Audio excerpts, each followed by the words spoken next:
How's it going? Yeah, I'm Colm Keegan, and I'm a poet.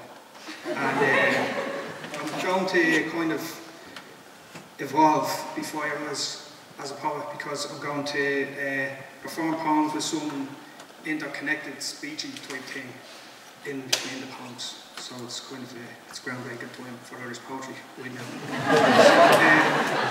I'll start with this poem. It's called Ireland Is, and I wrote it 3 years ago. Some of the people felt about Ireland around the time when the politicians were like, IMF? What IMF? Never heard of it. There's nothing happening. Carry on. And just some of the people felt about Ireland at the time, so it's just called Ireland Is. Ireland is an on-the-road machine. It's existentially frightening out there. It's got alloyed wheels and tinted windows. It can tear you limb from limb or stop and offer you a lift. Ireland is so far gone from Joyce's Dublin, but still full of the dead and snow.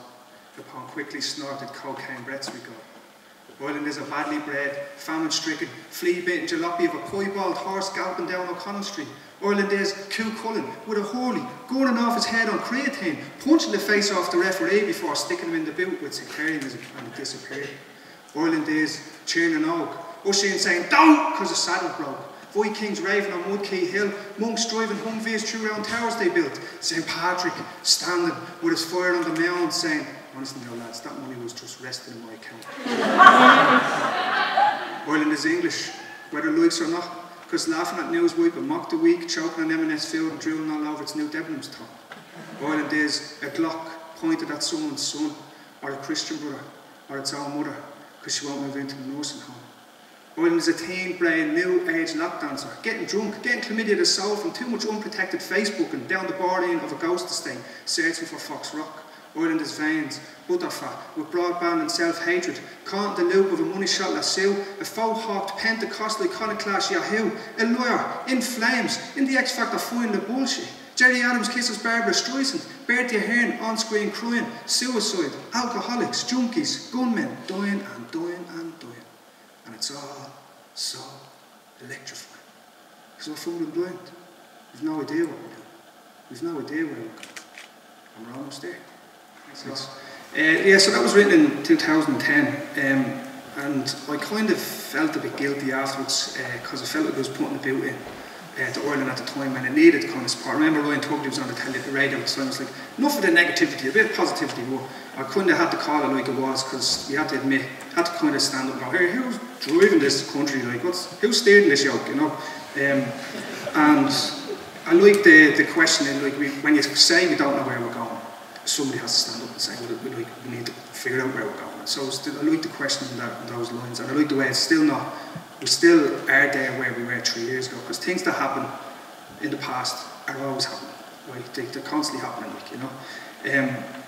So just, there's all these weird segues that I haven't really worked out. So here's the next interesting segue, where I just do that and then say the poem. So it's called, this poem's called Hazelnuts. And I suppose we're a bit, the Irish are like, as Billy Connolly says, we like to see ourselves as a bit windswept and interesting. And I think we're very close to nature, you know, we're a bit earthy, the Irish, you know. We like our twig and our, you know, long hair and turf and stuff. So, we're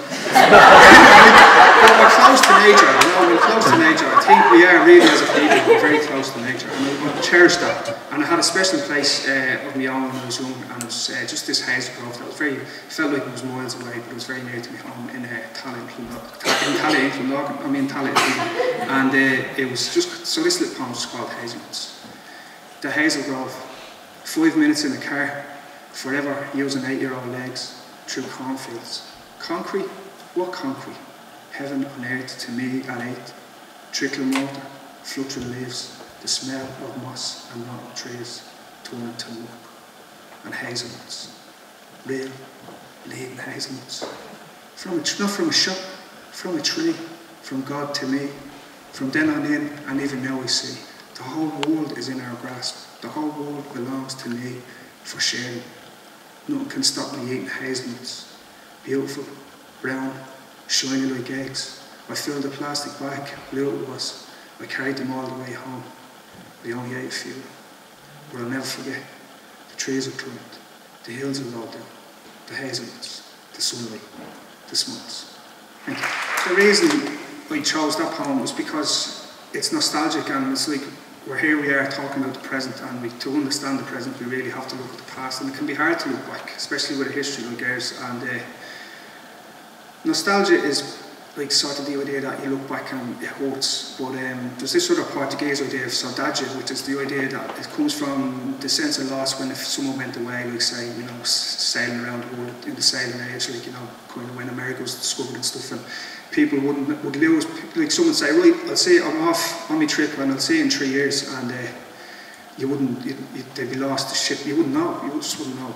But you'd always hold on to the possibility that what you lost will come back. So it's not a closing off, it's not like nostalgia, it's still, it's a hurtful, painful holding on to what, looking at what you lost, or keeping an eye out for it coming back. So when you consider, I'd like to consider just for a minute, just I think, someone else mentioned 1913 to 2013. If you look at, like, if you consider the Church Street disaster in 1913, and Hugh Salmon, who was 17 and died after saving a few of his siblings. He ran back into the building as it was collapsing to save his 4-year-old sister, and they both died. He died with her in his arms. I think people seen him coming out, and some more masonry fell and they passed away. And I think if you go back to things are always happening. The past is still happening now in our consciousness, in our life. Just, you know, time is not linear. So that tenement is still falling. And Hugh was his nickname, he's continuously faced with the question, should I go back in? And I think as a people, he represents us all as, he's a symbol of what it means to be Irish and what it means to care. Our beautiful social welfare system, the way we look after people. You know, there was a guy, this is totally off script now, but there was a guy today where Walt in Breaking Bad sits with the doctor and he says, it's what if Walt Whitman lived in a country like ours, or in the UK where there's an NHS or whatever, and Walter White sits there and goes, the doctor says, you've got cancer. And he goes, oh no, but I've no health insurance, I'm going to like have to, you know, become a drug dealer to make all these millions so I can cure myself and look after my family. And he says, no, we've got the NHS, it's okay, it's all good, looked after. And then the next frame in the little cartoon is like a pair of Heisenberg's there. His hat and his dark glasses, his alter ego for sale in a little shop, because he never had to take that route, you know. So it's great that we live in that kind of society. And part of that was in response, kind of people that responded to what happened in 1913, that housing collapse, that kind of became the housing authority that we have today, and that's the type of area where I grew up, and those are the areas now, the schools in those areas are where it teaches a creative writing teacher and a poetry kind of workshop facilitator type bloke. And so we can tell ourselves this sort of thing, like we can't sugarcoat it, as another speaker said earlier on, like we can say, oh yeah, we're getting through the recession and, you know, the changes we're making are working. Well, they are and they aren't. You know, and like a few hundred yards from the school I visited recently, like a teenage boy was murdered, and he was the same age as Eugene Salmon. He was 17, and he was one of many like teenage boys who die through crime. And crime is like a consequence of no education in a way. And I pass shrines like the 17, 19, 18-year-old boys all the time, like going around Dublin, and it affects me, like, you know. So I kind of wrote this poem. And it's called Memorial, and it's like kind of for one of those boys.